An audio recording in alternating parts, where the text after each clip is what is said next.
semuanya, kembali lagi di podcast Jurnal Laska. Ketemu lagi sama aku, Kalista. Dan di episode ke-43 ini, kita udah kedatangan bintang tamu yang spesial banget nih. Siapa lagi kalau bukan Pak Sugeng.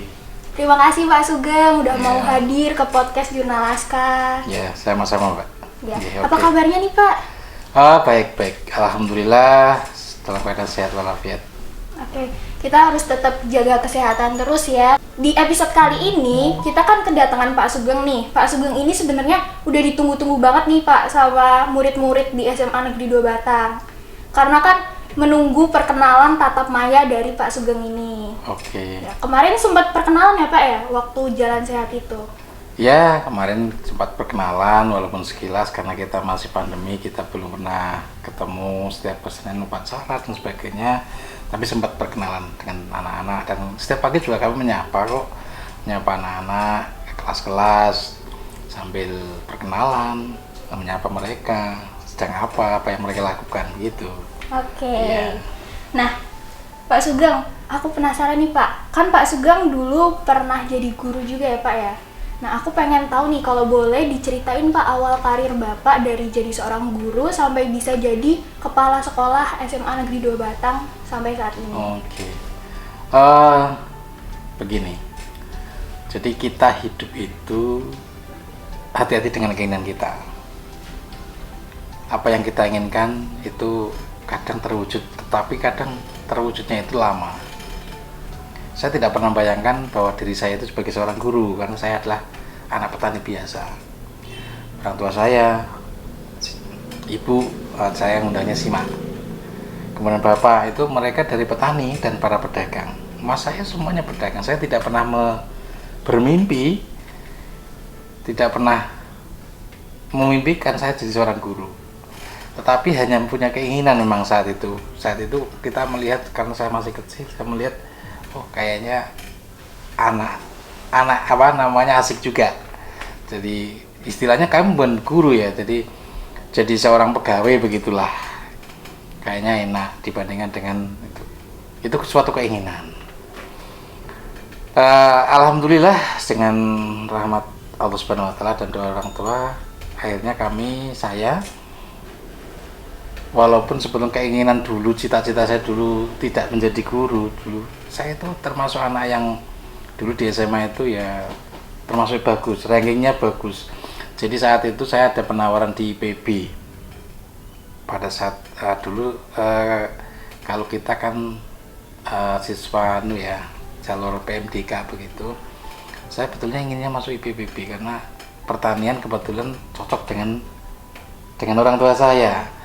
Cuma memang keterbatasan biaya pendanaan yang ada, akhirnya kami terdampar di IKIP saat itu. Kenapa di IKIP? Karena memang saat itu mahasiswa IKIP itu kalau kita melihat memang dari golongan orang-orang yang menengah ke bawah, terlihat dari pergaulan begitu. Tetapi saat itu saya mantapkan saja dan alhamdulillah saya akhirnya menjadi guru dan pertama kali saya juga menyadari jadi guru juga asik. Nah, kita bisa berkenalan dengan anak, bersilaturahmi dengan banyak orang, di samping untuk menyampaikan ilmu-ilmu yang kami punya. Itu ternyata membahagiakan sekali. Memang saat pertama kali di penempatan saya itu jauh, tidak di daerah kami. Saya ditempatkan di Jawa Timur dan termasuk yang terpelosok. Ya agak susah sih, sedih juga, cuma ya kita nikmati alhamdulillah bisa pindah ke daerah saya. Dan saat itu juga saya nikmati aja, enjoy. Saya tidak pernah bermimpi juga jadi kepala sekolah. Saya hanya mengikuti sebuah karir saja, bahwa saya untuk meningkatkan karir. Saat itu ada semacam seleksi kepala sekolah. Saat itu saya paling muda yang mengikuti, jadi saya enjoy aja. Saya tidak punya angan-angan lah saya lolos apa tidak, tapi saya enjoy aja menikmati seleksi itu. Dan ya garis hidup saya harus lolos seleksi dan sampai sekarang jadi kepala sekolah begitu. Alhamdulillah, Iya, ya, Pak, alhamdulillah ya. begitu. Nah, gimana nih perasaan Bapak akhirnya bisa jadi kepala sekolah di SMA Negeri 2 Batang? Ya, itu kan daerah Bapak sendiri ya tadi itu. Gimana Pak perasaan? Ya, jadi betul. Jadi saat saya pertama kali di Jawa Timur, ada proses mutasi, pindah tugas. Sebetulnya saya ingin ke tempat saya, karena keluarga saya di daerah Batang. Tapi saat itu pun, karena tadi keinginan itu tidak diwujudkan dalam hal itu langsung. Ya. Keinginannya itu ada, saya pindah itu ya pinginnya ke sini, ke Batang. Cuma mungkin saat itu Allah belum memberikan ridho, sehingga saya harus pindah ke Pekalongan dulu, daerah Kabupaten Pekalongan. Saya di Pekalongan ya hampir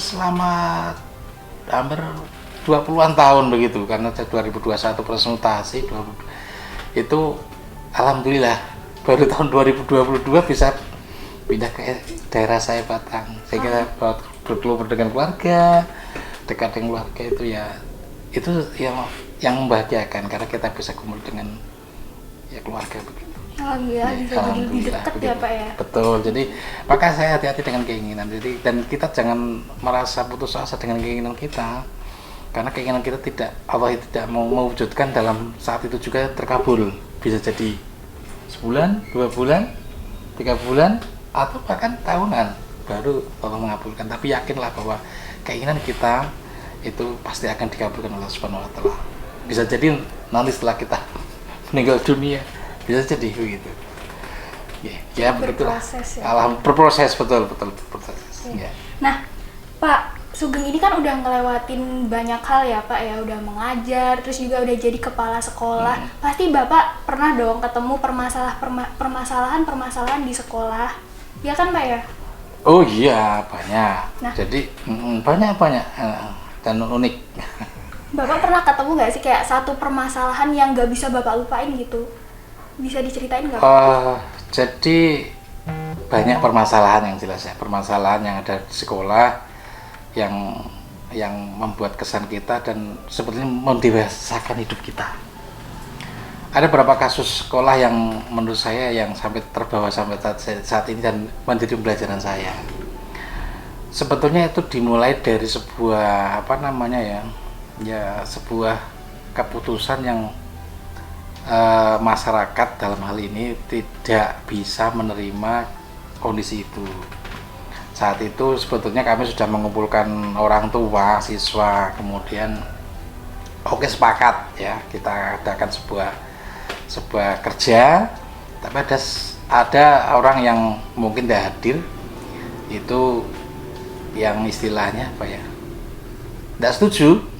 Tidak setujunya itu tidak disampaikan pada kami, pada masyarakat, bahkan kepada kejaksaan dan sebagainya. Itu sebuah proses masalah yang menurut saya saat itu menjadi beban, karena kami harus menyelesaikan masalah itu malam hari, kita harus menghadap ke atasan, harus menyelesaikan kejaksaan, menyelesaikan segalanya, dan ya alhamdulillah akhirnya semuanya tidak ada masalah begitu. Cuma itu membuat permasalahan yang menurut saya sangat terbebani bagi saya sendiri. Saya sendiri saat itu sampai ya sudah, kalau memang proses saja di kepala sekolah harus berhenti, ya udah saya nikmati aja begitu. Tapi alhamdulillah kita bekerja keras menyelesaikan masalah itu, ya alhamdulillah selesai. Kadang juga ya intinya di sini adalah komunikasi sebetulnya. Kadang masyarakat itu komunikasi ke sekolah itu tidak pada jalurnya. Ada juga kemarin kasus yang menurut saya setelah kami datangkan ke orang tua ke sekolah itu hanya mereka pingin cara singkat yang sebetulnya nantinya pada saatnya menyelesaikan sekolah juga. Contoh kasus kemarin yang awal pandemi saat itu kita pembelajaran online kan, jarak jauh kan. Kadang anak itu kan kendala pada jaringan, internet susah ya, kadang-kadang pas mau login tidak bisa, itu nangis ke orang tuanya itu bingung harus tanya kepada siapa, padahal kita membuka pintu selebar untuk komunikasi, tidak, komunikasi pada orang lain, dalam hal ini ya kemana saja lah pada masyarakat sebagainya, yang pada akhirnya kita yang harus menyelesaikan ke dinas, ke rumah. Setelah datang kan masalahnya hanya ingin secara pintas, tidak mau komunikasi ke sekolah. Ini oleh karena itu ya kita minta pada masyarakat juga, yuk kalau kita ingin bangun sekolah, kalau ada permasalahan komunikasi dengan kami dengan supaya pasti akan terselesaikan. Itu mungkin beberapa hal yang yang permasalahan-permasalahan yang sampai sekarang kadang masih teringat juga, dan itu belajar bagi saya. Tapi sebetulnya permasalahan yang paling urgen di sekolah itu adalah membangun komitmen bersama untuk membangun sekolah, karena tanpa adanya komitmen bersama itu untuk membangun sekolah susah.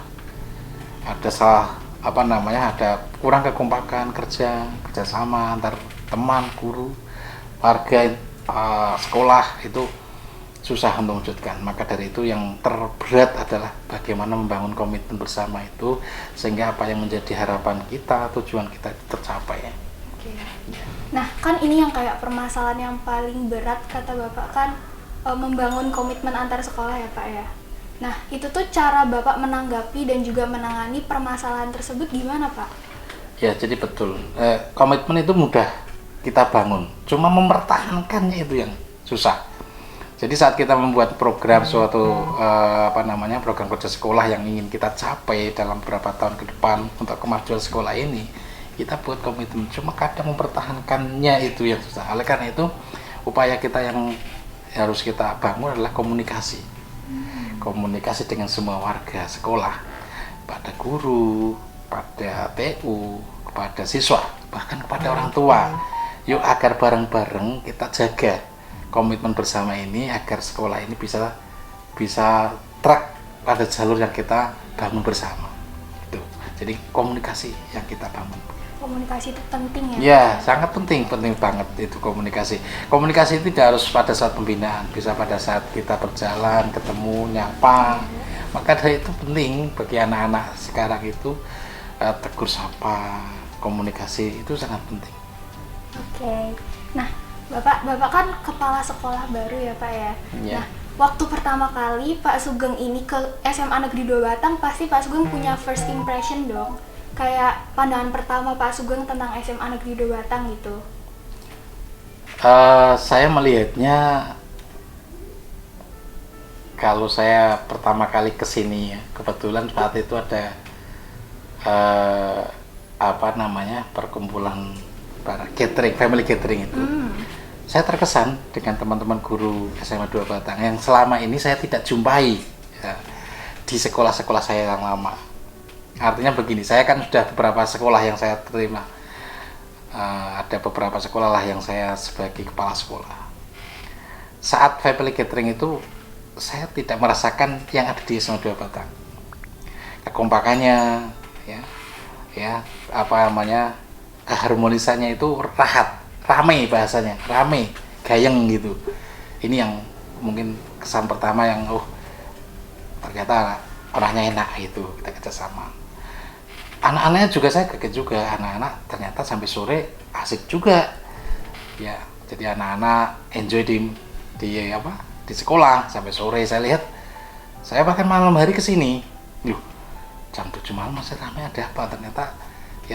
Ternyata anak-anak sini itu SMA 2 itu luar biasa ya, senang hidup di sekolah ternyata.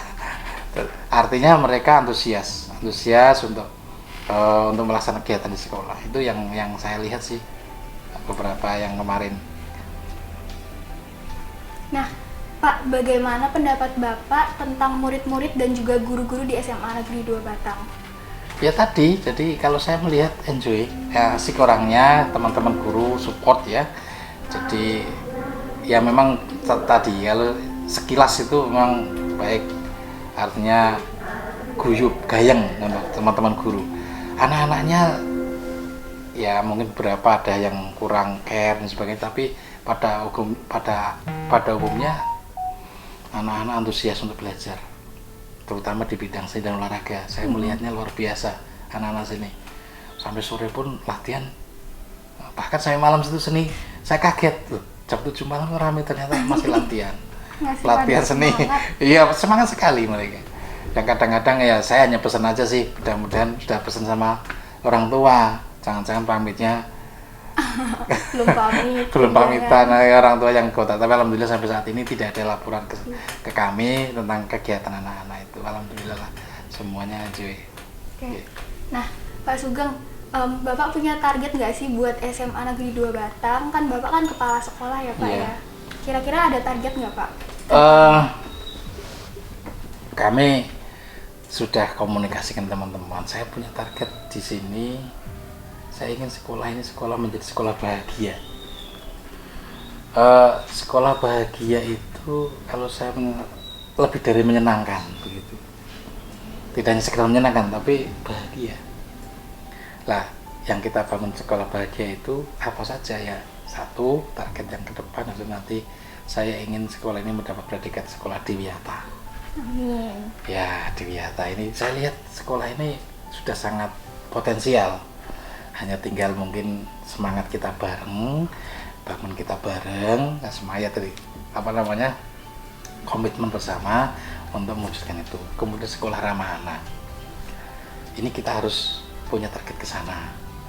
Kita sudah membangun, kemarin kita komunikasikan narkoba, bagian sekolah ramah anak, bagian sekolah Diwiyata itu terbebas dari narkoba juga, sehingga kita kemarin sudah memulai kegiatan itu. Jadi target itu yang pertama sekolah ramah anak, kemudian Diwiyata, dan mudah-mudahan tahun depan kita sudah menjadi sekolah penggerak juga.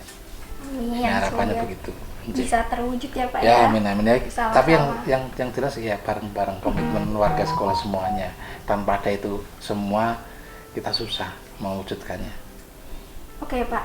Nah, kalau tadi kan target ya Pak ya. Kalau program kerja gitu dalam waktu dekat ada nggak Pak rencananya? Ya, program kita sekarang yang dalam waktu dekat untuk mewujudkan sekolah Diwiyata ya kita penataan lingkungan sekolah lah. Jadi yang pertama nanti saya sudah komunikasikan agar ada greenhouse. Kita belum punya ini. Greenhouse belum ada. Kemudian ini taman-taman sekolah itu juga masih perlu penataan. Sehingga target dalam waktu dekat ini dulu kita tata. Di samping untuk pembenahan nyuwun sewu karena anak-anak ini lama PJJ itu kepedulian karakter itu sudah mulai pudar, sehingga kita dengan adanya PTN terbatas ini kita bangun kembalilah penanaman karakter anak SMA 2 Batang ini biar lebih lebih baik, karena selama PJJ saya yakin mereka terkungkung dengan dunia maya. Mereka tidak bersosialisasi, tidak bertatap muka dengan teman, guru, kawan-kawan dan sebagainya. Sehingga harapan kami kita bangun mulai ini menanam karakter, karena nanti pada saat nanti kita target kita ke tahun depan itu sekolah penggerak itu profil pelajar Pancasila yang harus kita utamakan. Lah ini salah satunya tadi penanaman karakter, sehingga profil pelajar Pancasila ini di SMA 2 Batang bisa terwujud. Oke. Nah Pak Sugeng punya harapan nggak sih Pak di tahun 2022 ini? Harapan kita mudah-mudahan saja kita di tahun 2022 ini ya kita bisa mencapai apa yang menjadi harapan saya itu tadi nih, yaitu target pertama sebagai sekolah penggerak. Tahun 2023 mungkin kita akan merintis yang Diwiyatanya, dan berikutnya adalah sekolah ramah anak juga. Jadi yang pertama tahun 2022 ini mudah-mudahan kita bisa meraih untuk yang sekolah penggerak. Amin, kita berproses ya Pak Iya, ya. mudah-mudahan saja. Nah, kan ini harapan buat sekolah ya Pak. Kalau harapan buat Bapak sendiri gimana Pak? Harapan saya mudah-mudahan saya di sini lebih bahagia. karena dekat dengan keluarga.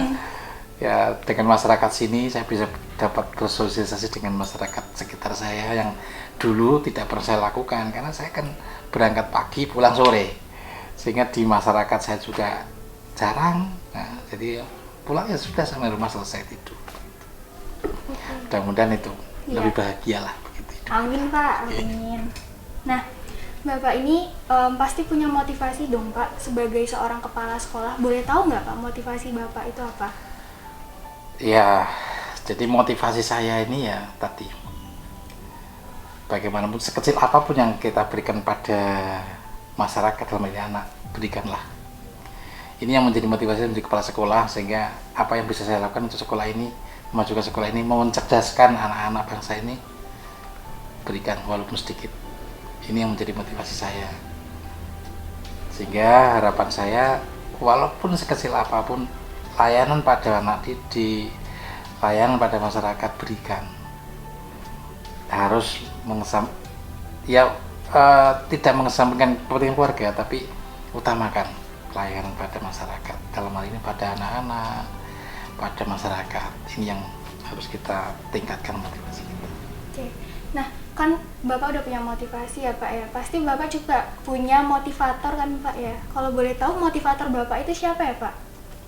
Kalau motivasi awal saya dulu, saya bisa sampai sekarang itu ya orang tua saya.